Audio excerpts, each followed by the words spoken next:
Hello guys and welcome back to tuts in Hindi. और आज हम सीखने वाले हैं स्ट्रिंग्स के बारे में पीएचपी के अंदर। एक एक तरीके से इम्पॉर्टेंट चैप्टर है स्ट्रिंग्स, क्योंकि हम इसे बहुत बार यूज़ करने वाले हैं पीएचपी में और काफ़ी सिंपल है। आप सिर्फ इसे एक बार देखेंगे और आपको समझ में आ जाएगा, क्योंकि ये मेरा कॉन्फिडेंस है, क्योंकि ये बहुत सिंपल चीज़ है। तो सबसे पहले हम देखते हैं स्ट्रिंग होता क्या है। अब स्ट्रिंग की बहुत सारी डेफिनेशन है। एक तरीके से collection of symbol, collection of words, collection of characters, बहुत सारी डेफिनेशन है। लेकिन जो मैंने सीखी है, जो मुझे समझ में आती है, वो ये है anything that is in between double inverted comma या फिर सिंगल इन्वर्टेड कॉमा। आप देख सकते हैं यहाँ पे मैंने डबल इन्वर्टेड कॉमास लगाए हैं और इसके बीच में मैंने एक चीज़ को, मतलब डबल इन्वर्टेड कॉमास एक चीज़ लिखी है, फिर मैंने यहाँ पे सिंगल इन्वर्टेड कॉमा लगाया, उसके बीच में कुछ लिखा। ये हमारा एक स्ट्रिंग का एग्जांपल है पीएचपी के अंदर। तो आपने जो भी डेफिनेशन पढ़ी हो, आपको अच्छी लगती है, एग्जाम में वो ऑफकोर्स लिखनी पड़ेगी। लेकिन हम जो एक तरीके से हमें समझना है वो ये समझना है कि हम कभी भी डबल इन्वर्टेड कॉमास या फिर सिंगल इन्वर्टेड कॉमास यूज़ करेंगे, उसके बीच में हम जो भी चीज़ लिखेंगे, ए बी सी डी लिखें, हम नंबर लिखें या फिर सिंबल लिखें, वो हमारे स्ट्रिंग ही रिप्रेजेंट करेंगे पीएचपी के अंदर। फिर अब मैंने जैसे बताया आपको, तो मैं एग्जांपल देना चाहता हूँ, string example. This is a string, तो आप देख सकते हैं डबल इन्वर्टेड कॉमा। फिर मैंने यहाँ लिया string another, single inverted comma के अंदर मैंने फिर से एक स्ट्रिंग लिखी, तो दिस इज़ अनदर स्ट्रिंग।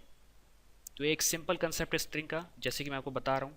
आप कभी भी पीएचपी मतलब पढ़ रहे हैं और आपको बताना है कि स्ट्रिंग कौन सी है, तो आप देखेंगे कि डबल इन्वर्टेड कॉमा या फिर सिंगल इन्वर्टेड कॉमा के बीच में जो भी चीज़ लिखी, जो भी, वो हमारी स्ट्रिंग है।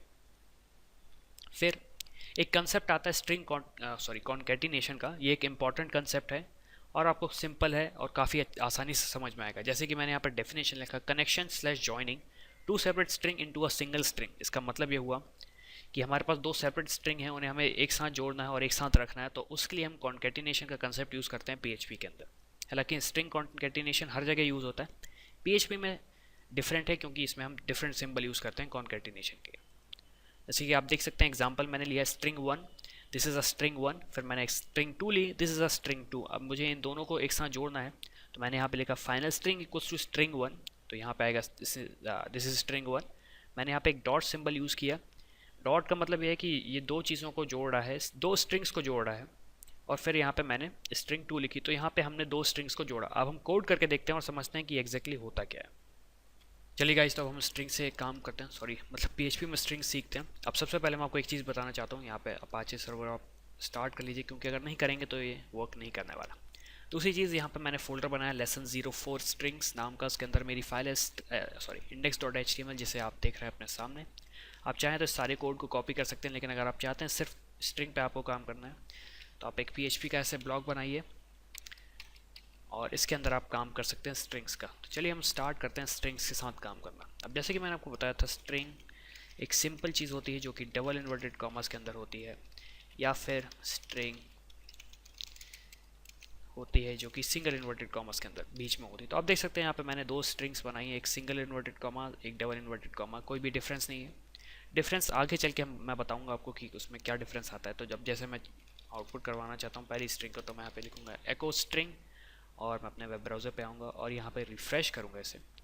तो आप देख सकते हैं यहाँ पे हमारी पहली स्ट्रिंग आ चुकी है। तो हम यहाँ पे एक चीज़, और अब मैं अपनी दूसरी स्ट्रिंग आउटपुट करवाना चाहता हूँ, तो हम यहाँ पे लिख सकते हैं स्ट्रिंग अनदर, और मैं इसे यहाँ पे आउटपुट करवाऊँगा। और मैं इसे थोड़ा सा डिफरेंट कर देता हूँ ताकि आपको समझ में आए। मैं इसमें यहाँ पे नंबर्स कर देता हूँ और मैं यहाँ पे आके इसे रिफ़्रेश करने वाला हूँ। तो आप देख सकते हैं यहाँ पे नंबर आ चुके हैं।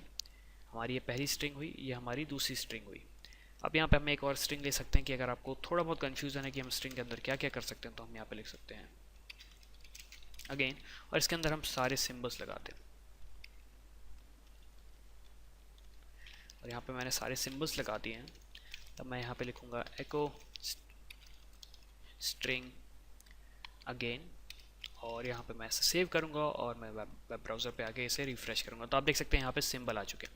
अब एक चीज़ जो मैं आपको बताना चाह रहा हूँ, वो मैं बताना भूल गया था, वो ये कि हम स्ट्रिंग जिस कॉमा से स्टार्ट करेंगे उसी से हमें उसे एंड करना। तो फॉर एग्जांपल जैसे मैं यहाँ पे लिखता हूँ स्ट्रिंग 4 इक्वल्स टू, मैंने यहाँ पे सिंगल इन्वर्टेड कॉमा यूज़ किया, मैंने यहाँ पे सारी स्ट्रिंग यूज़ की और मैंने यहाँ पे डबल इन्वर्टेड कॉमा से इसे एंड किया। तो आप देख सकते हैं यहाँ पे एरर आ रही है, लेकिन हमें समझ में नहीं आ रहा क्या एरर है। मैं इसमें जाऊँगा अपने वेब ब्राउज़र में और इसे रिफ़्रेश करूँगा। तो आप देख सकते हैं यहाँ पे लिखा आ रहा है सिंटेक्स एरर अनएक्सपेक्टेड। अब यहाँ पे मुझे कुछ समझ में नहीं आ रहा क्या कह रहे हैं। अनएक्सपेक्टेड डबल इन्वर्टेड कॉमा या फिर single inverted comma T escaped with white space, जो भी है मैं आपको बस ये बताना चाह रहा हूँ कि ये एरर आ रहा है। एरर इसलिए आ रहा है क्योंकि हमने अपनी स्ट्रिंग स्टार्ट तो करी सिंगल इन्वर्टेड कॉमा से, लेकिन हमने उसे एंड नहीं किया सिंगल इन्वर्टेड कॉमा से। तो अगर मैं यहाँ पे सिंगल इन्वर्टेड कॉमा लगाता हूँ तो हमारी एरर चली जाएगी और हमारा प्रोग्राम नॉर्मली फंक्शन करेगा। तो फॉर एग्जांपल जैसे कि मैंने आपको अभी फिर से बताया कि अगर आप स्ट्रिंग आप डबल इन्वर्टेड कॉमा से स्टार्ट करते हैं तो आपको उसे एंड भी डबल इन्वर्टेड कॉमा से करना पड़ेगा, आप उसे सिंगल इन्वर्टेड कॉमा से नहीं कर सकते, क्योंकि इसका कंसेप्ट है जो कि मैं आपको आगे बताऊंगा। मैं अभी आपको कंफ्यूज नहीं करना चाहता। तो अभी के लिए आप सिर्फ इतना याद कीजिए कि अगर आप सिंगल इन्वर्टेड कॉमा से स्टार्ट कर रहे हैं तो एंड भी आपकी स्ट्रिंग सिंगल इन्वर्टेड कॉमा से होगी। स्टार्ट अगर आप डबल इन्वर्टेड कॉमा से कर रहे हैं तो आपकी स्ट्रिंग भी खत्म होगी आपके डबल इन्वर्टेड कॉमा से।